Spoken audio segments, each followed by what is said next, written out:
all Sherlock Holmes's clients were the rich and famous. They came from all walks of life, even the humblest.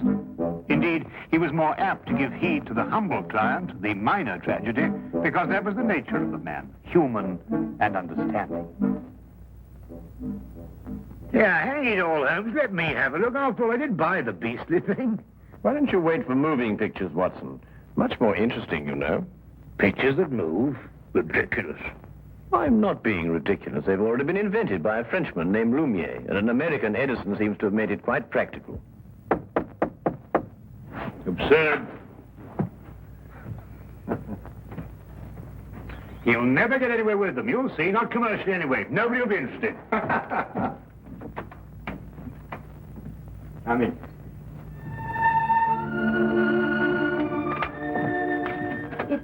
Is Mr. Sherlock Holmes in, please, sir? Yes, he is. I'd like to see him if he'll speak to me, please, sir. Of course he will.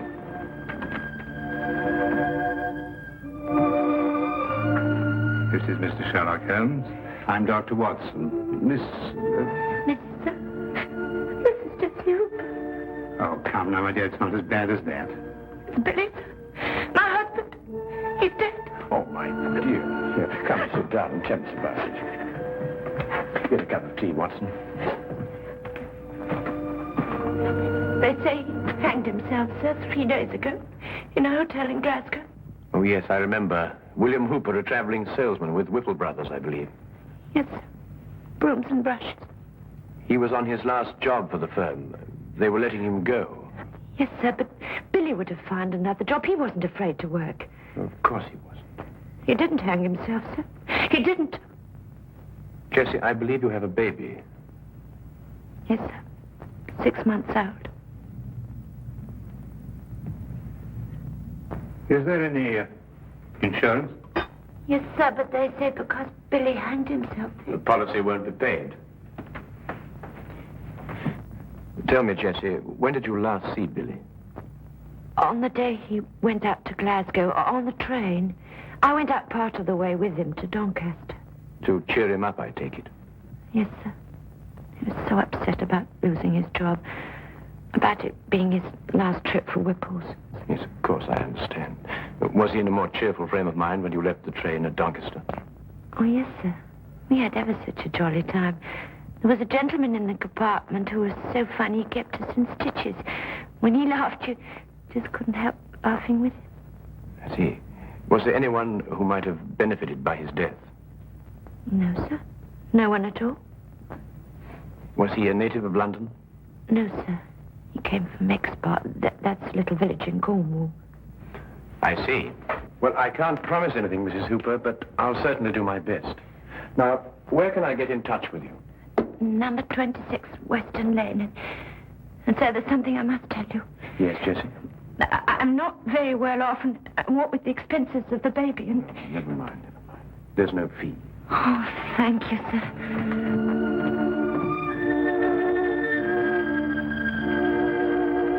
Goodbye, sir. Goodbye, Jessie.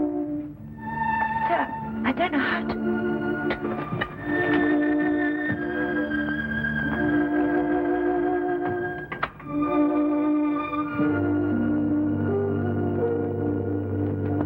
Holmes, how did you know so much about William Hooper?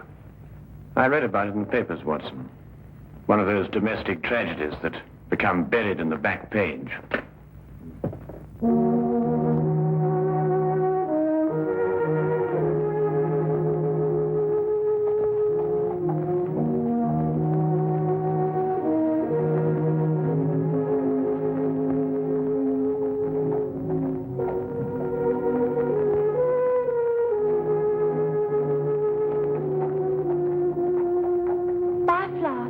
No, thanks.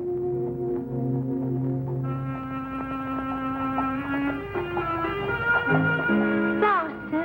Flowers for your missus. Got any stinging nettles?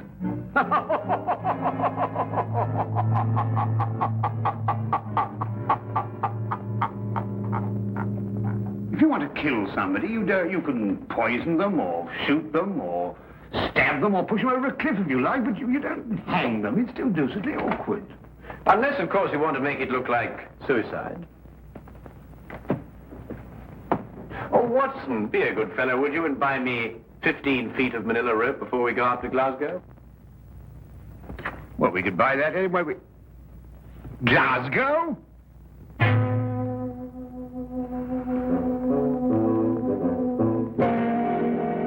You know, Mr. Holmes, I'm only allowing you to see this rope because my cousin, Inspector Lestrade, asked me to. He tells me you've been a wee thing useful to him down there in London from time to time. Well, that's very kind of you to say so, Inspector MacDougal. I'm sure that your cousin would appreciate that. Well, there it is. Nothing but an ordinary rope. Nothing unusual about it at all. Well, it's an efficient knot. Which anyone could have tied. And you're quite convinced that Billy Hooper hanged himself with it, eh? Well, he put the rope round his neck, stood in a chair, and then kicked the chair from under him. But first slinging the rope over a ceiling beam and tying it to a bedpost, eh? Aye. Have you examined the rope with the glass, Inspector? Glass, Mr. Holmes. In Glasgow, we have another use, a more practical use for a glass.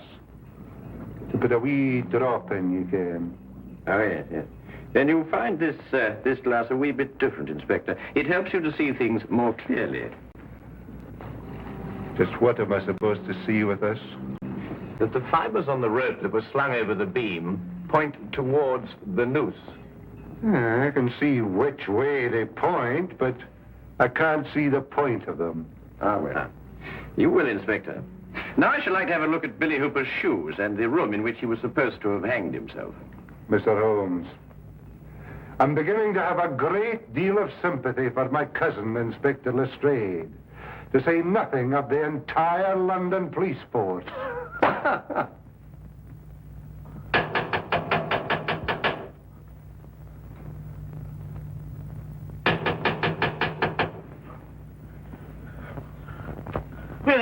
What's up? Who's it? What's there? Who is it? Huh? Morning, sir. Morning. Beautiful morning, isn't it? This is the room, gentlemen.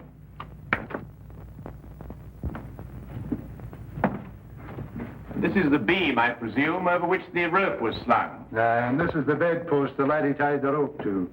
Interesting. Just a little routine detection, sir. Why don't you go back to sleep? Watson, let me have the rope you bought in London, would you? Yes.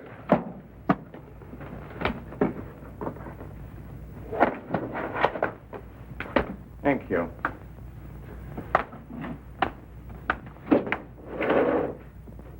Now, would you come and stand under the noose?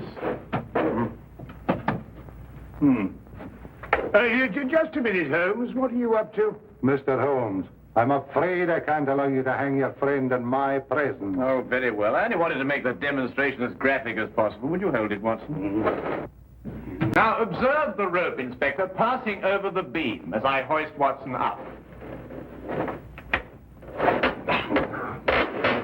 What is all this in aid of? Oh, just an experiment, Watson. I believe you put on a bit of weight, old chap. It's nonsense in aid of. Let's have a look at the rope. Inspector, observe that part of the rope which passed over the beam. You'll note that the fibers point towards the noose.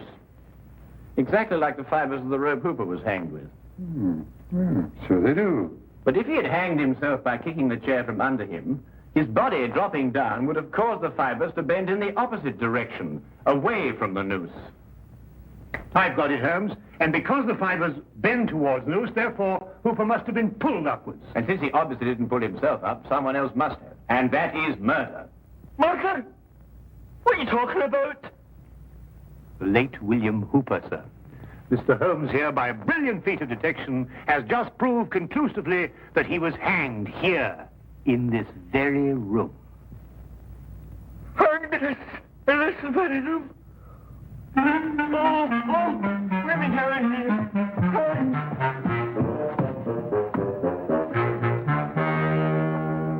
And this, I presume, is the chair that Hooper stood on. That's it.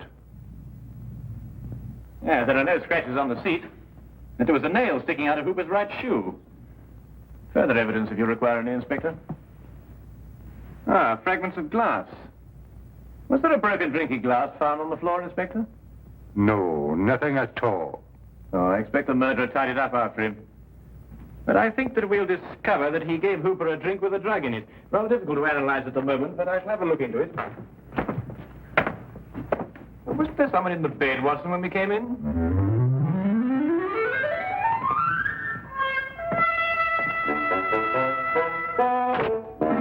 John Carver, 28 Minute Road, Birmingham. Henry Hampton, 76 Casket.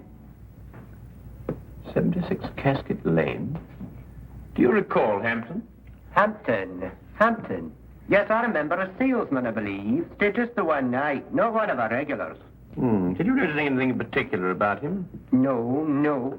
Yes, he limped. That's right, he limped. He limped, did he? That will prove useful. Thank you.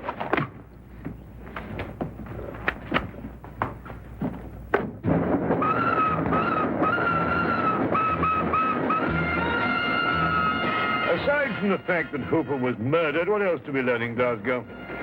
Well, Watson, that the man who registered under the fictitious name of Henry Hampton of 76 Casket Lane is the murderer. Oh, I see. A salesman just happened to be wandering about with a length of manila rope on him. Yes, of course. Didn't you know? He's a rope salesman. But hang it all, Holmes, at least 50 people registered at the hotel that night. What makes you pick on this Hampton chap? Because, my dear fellow, an elementary geographical knowledge of London would tell you that the even numbers in Casket Lane stop in the 60s. Number 76 is obviously a figment of Mr. Hampton's imagination. I see. But then, if both his name and his address are false, where are we going to start looking for him? We begin, obviously, with a trip to Exbar, Billy's birthplace in Cornwall. Now I'll tell you one. About the chap who woke up one morning with an elephant trunk instead of his nose. Began the day by blowing his own trumpet. Anyway, it's nonsense. The murderer be the other side of the world by now.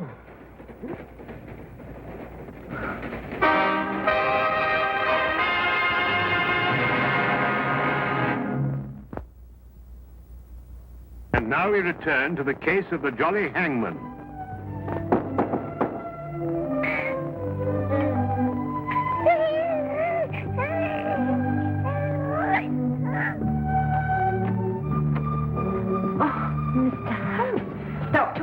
Good morning, Jessie. I hope we haven't interrupted your household chores. Oh, no, sir. Please come in. Thank you. So that's a little man, eh? Yes, sir, that's little Billy. Oh, I say, Holmes, look at that chest, too. Look at these biceps. Yes, Watson, and look at that nice high forehead and that well-developed cranium. Won't you have some tea, sir? I'm sorry, Jessie, but I'm afraid we won't have time. We've come to ask you a few questions about your husband. Yes. Please sit down. Thank you.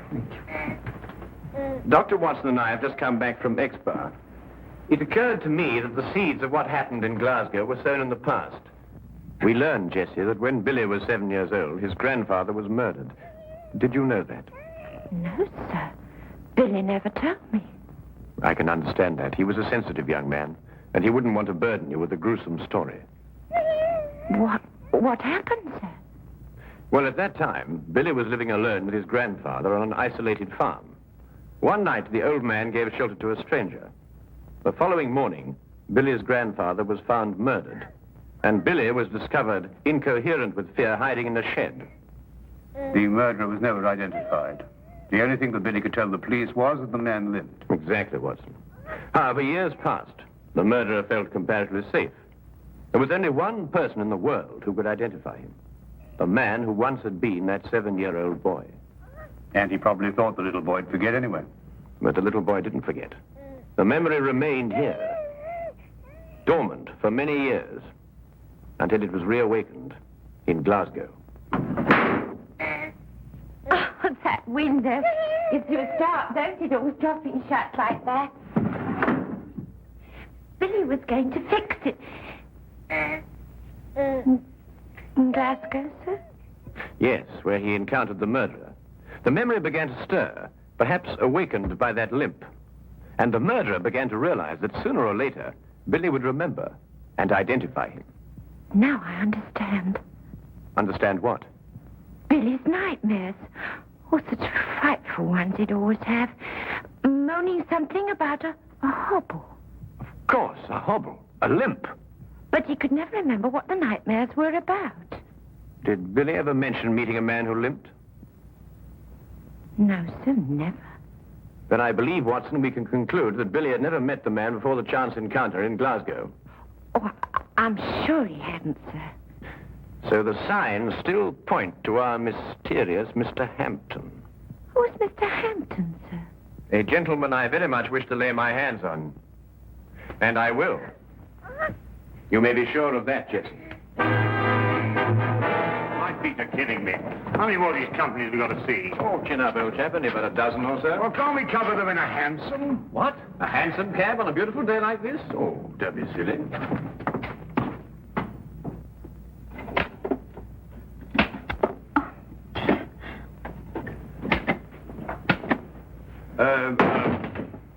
Good afternoon. Do you use a colon or a semicolon after, dear sir? Oh, colon, miss. Now, come along, Holmes. You know better than that. A semicolon, young lady. I can't find either. Tell me, is your sales manager in? A sales manager? That'd be Mr. Thornton, wouldn't it? Or Mr. Baxter? Yes, Mr. Baxter. Did you have an appointment with him? No. Must we have one? I don't know. I'll ask him.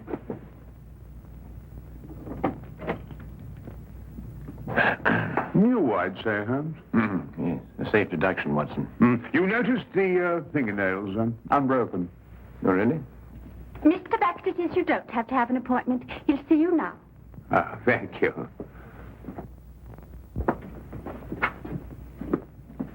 Good afternoon, gentlemen. Good afternoon. And what may I do for you? Good afternoon. My name's Dr. Watson, and this is Mr. Sherlock Holmes. Sherlock Holmes, eh? Oh, this is an honor. Not here to arrest anyone, though, I hope. Would it be an imposition to ask for your salesman's itinerary during, let's say, the last few weeks? The cities they've covered? No sooner asked than done, as the genie said.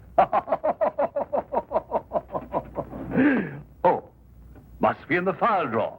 Our road chart, you know. Dr. Watson, would you mind getting it? It's in the drawer over there. Yes, of course I will. The brown folder. Yes, that's it. Thank you. Now, let's see, shall we? Johnson covered Wales all this month. Harkinson over in Ireland. Now, quite sure you've had no one in Glasgow? That's right. Used to go on the road myself, but not any longer. Can't stand the trains. Haven't been in one for years. Yes. Well, thank you very much indeed. And good day to you, sir. Good day. Come back if you've got any loose ends to tie up.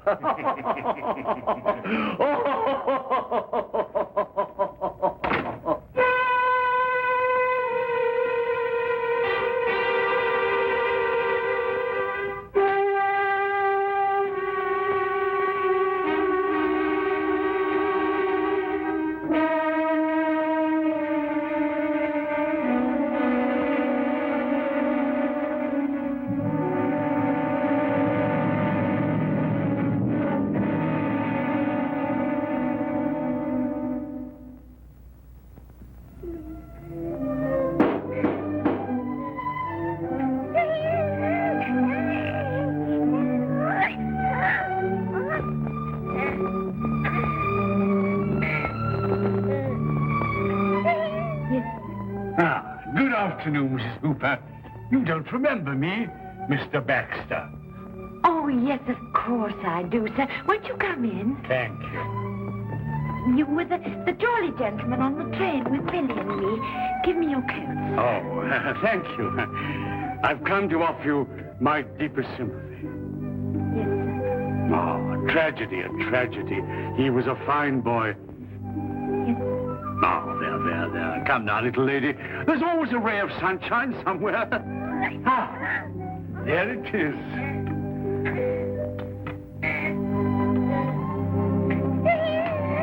A little bundle of happiness. A joy and blessing for you. You'll always have...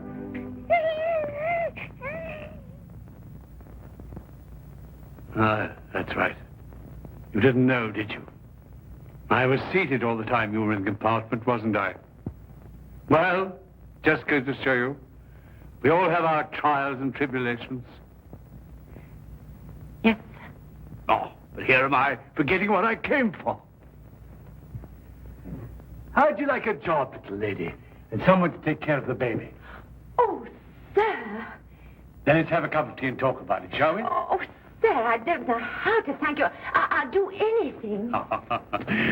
I'll send you to a secretarial school, and then you'll be my secretary. Oh, sir, that would be wonderful. You know, I didn't know how I was going to manage. Oh.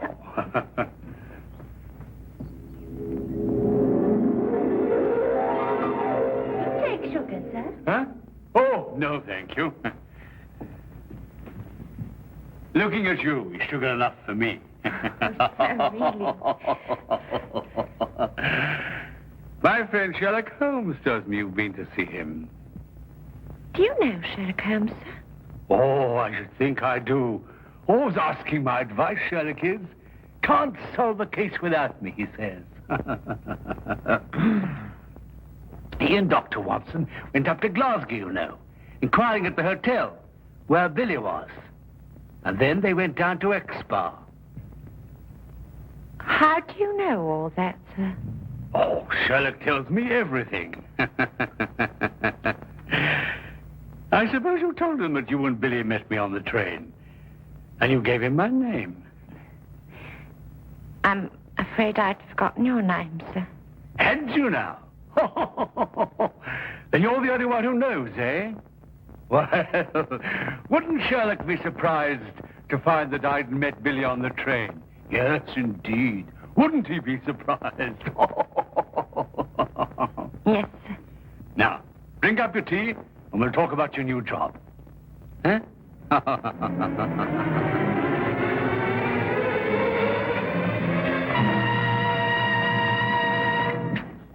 What is it? On the train coming down from Glasgow. What about the train? That's where we heard that laugh.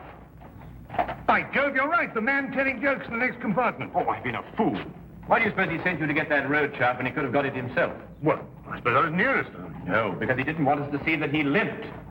Don't you understand? He's the jolly man in the train who cheered up Billy and Jessie. Yeah. Cabby! Here! Quickly, Watson. We've no time to lose. I'm right behind you. Baxter's office? No. Who's the only person who can prove that Baxter met Billy? Why, Jessie. Yes, of course. 26 Western Lane, driver and fast. We've got to stop another hanging. Just sleep. Sleep.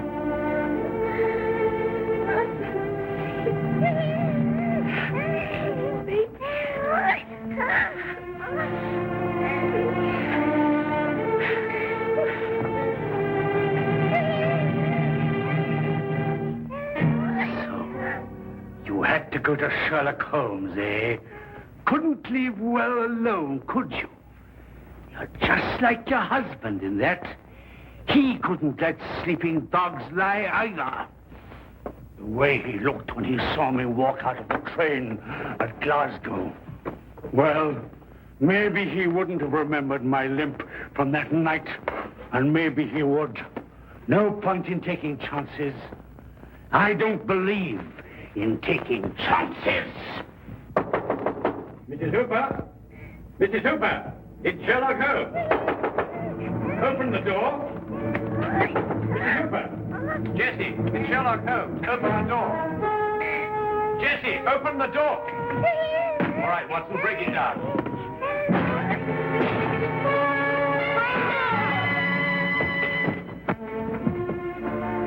It's all right, she's just drugged. Look, what?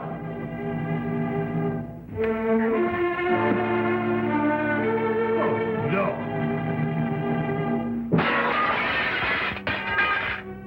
Neck broken.